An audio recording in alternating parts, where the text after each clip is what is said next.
Bismillahirrahmanirrahim. Welcome back to my YouTube channel KJ Knowledge House. This video is about unit number 1 Ecology from class 8 KPK board, and we are going to discuss exercise of unit number 1 Ecology, which include MCQs and question answers. So let's start the first portion of the video, which is MCQs. Choose the correct option. A. MCQs. Choose the correct option. Number 1. The process which consumes carbon dioxide and produces oxygen is called dash. हमारे पास वो process जिसमें carbon dioxide use होता है और oxygen की production होती है, उस प्रोसेस को क्या बोलते हैं? सो इसमें हमारे पास option number C is correct, which is called photosynthesis. Number 2. Greenhouse gases. Greenhouse gases क्या काम करते हैं? ट्रैप हीट को ट्रैप करते हैं. Number 3. The interaction in which both members get benefit from each other is called mutualism. हमारे पास वो interaction जिसमें दोनों मेंबर्स को फ़ायदा मिलता है, दोनों एक दूसरे से फ़ायदा लेते हैं, उस प्रोसेस को हम बोलते हैं mutualism. Number 4. The organism that kills the other for food is called predators. वो ऑर्गेनिज्म जो दूसरे को खुराक के लिए मार देते हैं, उनको हम प्रीडेटर्स बोलते हैं. Number 5. Rhizobium is a group of bacteria which live in the roots of plant. They fix nitrogen for plants and get food in return. This relationship is called mutualism. So option number C is correct. इसका मतलब क्या है कि रिजोबियम एक group of bacteria होते हैं जो कि प्लांट्स के रूट्स में रहते हैं, और इनका काम क्या होता है कि ये नाइट्रोजन की फिक्सेशन करते हैं और इसके अलावा उनको रिटर्न में खुराक भी उनसे लेते हैं. तो इस रिलेशनशिप को हम म्यूचुअलिज्म बोलते हैं. 6. In a food chain, which type of organisms utilizes most of the sun energy coming to the earth? तो कहते हैं कि हमारे पास फूड चेन प्रोसेस में कौन सा ऑर्गेनिजम्स जो होते हैं वो सबसे ज़्यादा सन एनर्जी को इस्तेमाल करते हैं, वो एनर्जी जो सन से अर्थ की तरफ आती है. तो correct option is producers. 7. In an ecosystem, the energy flow is always. Ecosystem में एनर्जी फ्लो कैसी होती है? हमेशा. Option number C is correct, down in a pyramid. Number 8. Carnivorous plants feed on insects because these plants grow on a marshy places. Deficiency in dash. Carnivorous plant वो होते हैं जो mostly अपना खुराक एनिमल से लेते हैं, जैसे कि इंसेक्ट्स को ग्रैब करते हैं. तो इंसेक्ट्स पे मोस्टली ये लोग सरवाइव करते हैं क्योंकि ये प्लांट्स जो है ये मार्शी प्लेसेस पे सरवाइव करते हैं. वहाँ पर इनकी ग्रोथ होती है क्योंकि वहाँ पर डिफिशिएंसी होती है. कौन सी चीज़ की ये पूछ रहे हैं? तो हमारे पास deficiency in nitrogen. Option number B is correct. Number 9. Greenhouse traps. Greenhouse gases जो होते हैं वो कौन सी चीज़ को ट्रैप करते हैं? Heat. Option number B is correct. Number 10. The most common non biodegradable pollutant is plastic bags. Option number D is correct. हमारे पास सबसे कॉमन वो पोल्यूटेंट जो डिग्रेड आसानी के साथ नहीं होता, वो कौन सा पोल्यूटेंट है? तो वो हमारे पास प्लास्टिक बैग्स हैं. Next portion of the video which we are going to discuss is about short questions. So let's solve all these short questions in detail. So question number 1 is what are the main causes of pollution? इसका मतलब क्या है कि हमारे पास आलूदगी की कौन कौन सी अहम या मेन वजूहात हैं जिसकी वजह से पोल्यूशन होती है? तो इसका आंसर है major causes of pollution are. Number 1. Harmful gases and dust from factories. Pollution cause करने की जो बहुत इम्पॉर्टेंट वजूहात हैं उनमें नंबर 1 हमारे पास जो फैक्ट्रीज से हार्मफुल गैसेस निकलती हैं और धुएं निकलते हैं, वो हमारे पास पोल्यूशन को कॉज करते हैं. Number 2. Pollutants from power stations and automobiles. जो व्हीकल या ट्रांसपोर्टेशन वगैरह चलती हैं, चाहे वो एयर ट्रांसपोर्टेशन हो या फिर रोड पे जो गाड़ियाँ चलती हैं, और इसके अलावा जो बिजली घर होते हैं वहाँ से भी बहुत ज़्यादा पोल्यूटेंट्स निकलते हैं जो कि पोल्यूशन कॉज करते हैं। Number 3, sewage from urban areas. शहरी जो सिटीज़ होती हैं या शहरी इलाके जो होते हैं वहाँ पर हमारे पास बहुत सारा गंदा पानी जो है वो नालियों में जमा हो जाता है, तो उसकी वजह से भी पोल्यूशन कॉज होती हैं। और नंबर 4 हमारे पास है यूज़ ऑफ प्लास्टिक्स की वजह से भी पोल्यूशन कॉज होती है।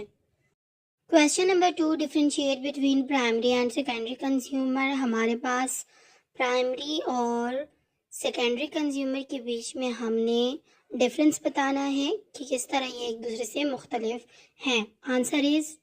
आंसर प्राइमरी कंज्यूमर्स और सेकेंडरी कंज्यूमर के बीच में हमने डिफरेंस को बयान करना है।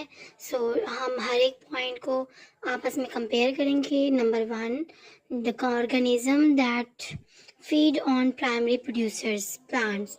प्राइमरी कंज्यूमर हमारे पास वो ऑर्गेनिज्म होते हैं जो प्राइमरी प्रोड्यूसर्स यानी कि प्लांट पे ग्रोथ के लिए डिपेंड करते हैं।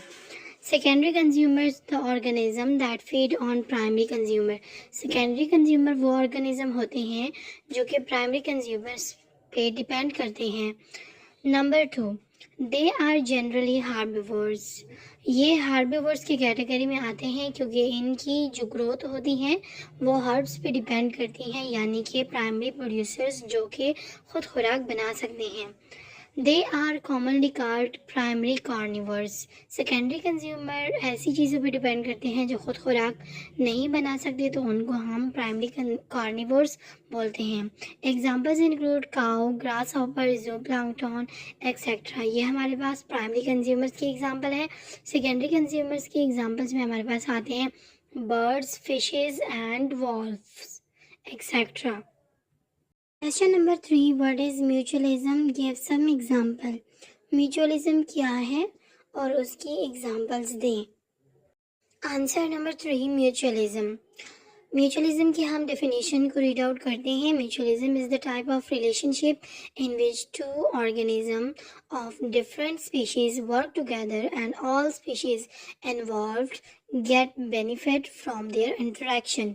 म्यूचुअलिज्म हमारे पास एक ऐसा रिलेशनशिप है जिसमें दो ऑर्गेनिज्म जो कि डिफरेंट स्पीशीज़ के हों लेकिन वो आपस में काम करते हैं और इनमें हमारे पास दोनों ऑर्गेनिज्म को बेनिफिट मिलता है इनकी रिलेशनशिप की वजह से, तो उसको हम म्यूचुअलिज्म बोलते हैं, जिसमें हमारे पास दोनों स्पीशीज़ एक दूसरे से फ़ायदा लें।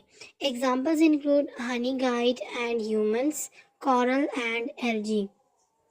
Question number 4, enlist the ways to control air pollution. फिज़ाई आलूदगी को कंट्रोल करने के तरीकों की फहरिस्त बनाएं। Answer, air pollution can be controlled by 2 fundamentals way. फिज़ाई आलूदगी को कंट्रोल करने के लिए 2 बुनियादी तरीके इस्तेमाल किए जाते हैं। Number 1 is preventive technique. It includes use of devices for removals of pollutants from exhaust gases, for example scrubbers, dry and wet collectors, filters, electrostatic precipitations, etc. Building of higher stake facility for discharging of pollution into the air. Preventive technique हमारे पास रोकथाम की technique है जिसमें हम ऐसे devices का इस्तेमाल करते हैं जिसके ज़रिए एग्जॉस्ट गैसेस से डिफरेंट पोल्यूटेंट्स को रिमूव किया जा सकता है, जैसे कि scrubbers, dry and wet collectors, filters, electrostatic precipitations etcetera. इसके अलावा हम आलूदगी को हवा में से खारिज करने के लिए एक हायर स्टेक फैसिलिटी भी यूज़ कर सकते हैं जिसको हम बना सकते हैं। नंबर 2 हमारे पास है इफ्लुएंट कंट्रोल्स। इफ्लुएंट कंट्रोल हमारे पास अखराज कंट्रोल को बोलते हैं, जैसे कि अगर कोई डेंजरस केमिकल्स हैं वो हमारे पास निकल रहे हैं तो उसको हम कैसे कंट्रोल कर सकते हैं, तो उसको हम लोग बोलते हैं effluent controls. Substitution of raw materials causing more pollution with that of less pollution causing material. ऐसी चीज़ जो कि हमारे पास ज़्यादा आलूदगी का सबब बन रही हैं, ऐसे खाम माल को हम ऐसी चीज़ के साथ रिप्लेस कर सकते हैं जो कि लेस पोल्यूशन कॉज करती हैं, तो हम उसका सब्स्टिट्यूट मटेरियल ढूंढ सकते हैं। इसके लिए हम लोग इस्तेमाल कर सकते हैं use of non conventional fuel like गोबर गैस, बायोगैस, एलपीजी एक्सेट्रा। इसके लिए हम लोग गैर रिवायती ईंधन जैसे कि गोबर गैस, बायोगैस और एलपीजी वगैरह का इस्तेमाल कर सकते हैं। Question number 5, why sewage water must be treated before releasing it into streams? सीवेज के पानी को नदियों में छोड़ने से पहले ट्रीटमेंट क्यों ज़रूरी होता है? Answer, as sewage water contains harmful substances, जैसा कि सीवेज के पानी में नुकसानदेह मादे होते हैं। It is a complex mixture containing suspended solids, organic and inorganic impurities, nutrients, diseases causing bacteria and other microbes. ये एक बहुत ज़्यादा पेचीदा मरकब है, यानी एक मिक्सचर है जिसमें बहुत सारी चीज़ें पाई जाती हैं, जैसा कि suspended solids, organic inorganic impurities, nutrients और इसके अलावा बैक्टीरियाज और माइक्रोब्स, ये सब चीज़ें इनमें पाई जाती हैं। So, sewage water should be treated before releasing it into streams so that it does not cause further pollution of water source. तो इसी वजह से सीवेज वाटर को नदी में जाने से पहले इनको साफ करना चाहिए या इनकी ट्रीटमेंट करनी चाहिए, ताकि इसकी वजह से मज़ीद पानी में कोई भी किसी किस्म की आलूदगी ना हो। Question number 6. How can you grow plants of warm area in a region with low environmental temperature? कम दर्जा हरारत वाले खित्ते में आप गर्म अरका के पौधे कैसे उगाएंगे?